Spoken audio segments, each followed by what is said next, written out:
देशको भलो चिताएर जनताको हितमा काम गर्नु नै सबैको राष्ट्रिय दायित्व हो। यो दायित्वमा निरन्तर सङ्गठित र व्यवस्थित भएर लाग्नु नै प्रजातान्त्रिक पद्धति हो। लोकतन्त्र,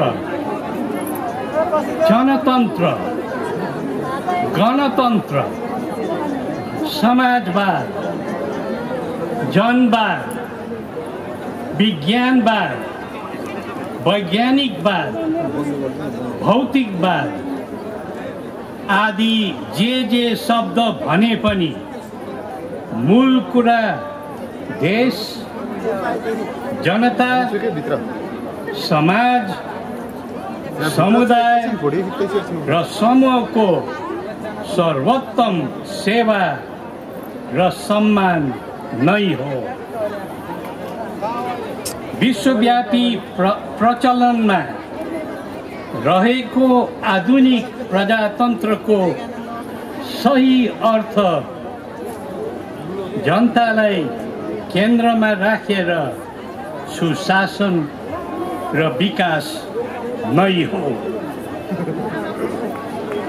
तर 2 दशक लामो समय हामीले गुमाएर अभ्यास गर्दै आएको विधि व्यवस्था, शासन प्रशासन के त्यस प्रकारले सही र सार्थक भएको छ र?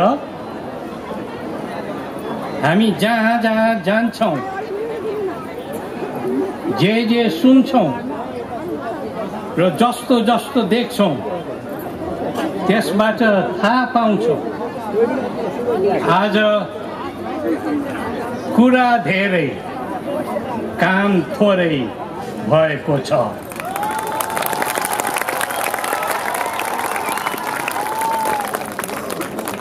देश दर्शनको क्रममा जनदृष्टिका आधारमा हामीले बुझेको कुरा यही हो।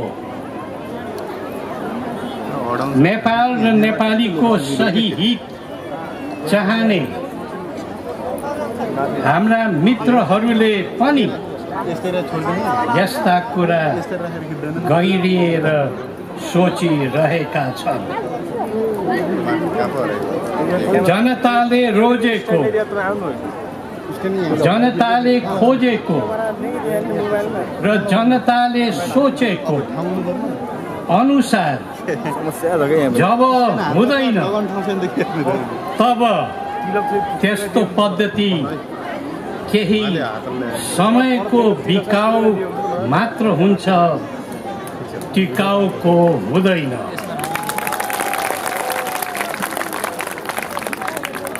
हामीलाई हाम्रै माटो मलिलो लाग्छ, हामीलाई हाम्रै वेशभूषा सुकिलो लाग्छ, अनि हामीलाई हाम्रो आफ्नै धर्म, कर्म, रीति, स्थिति, संस्कृति र परम्परा प्रिय लाग्छ।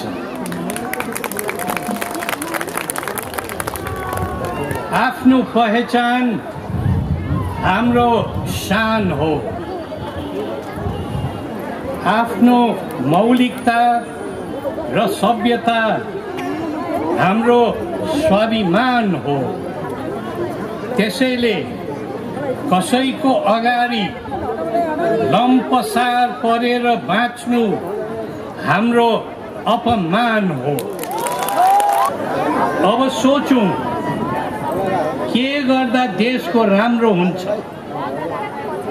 अब सोचौं के नगर्दा देशलाई फाइदा हुन्छ।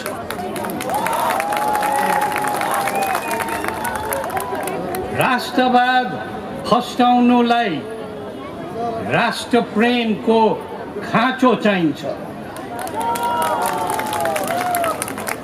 नेपालको पीर मर्का बुझ्न नेपाली मुटुले मात्र सकिन्छ।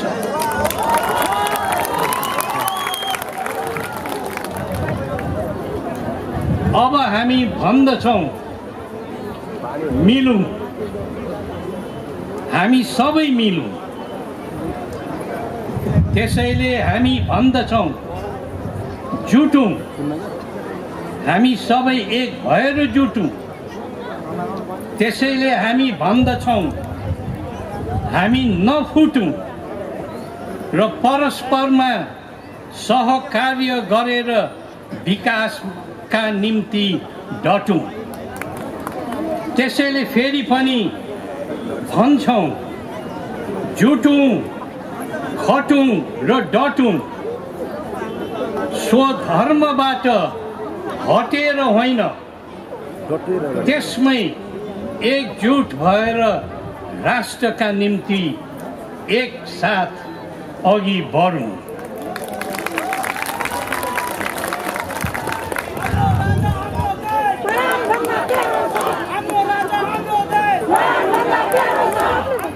सबैमा फेरि एकपटक हाम्रो धन्यवाद। जय नेपाल।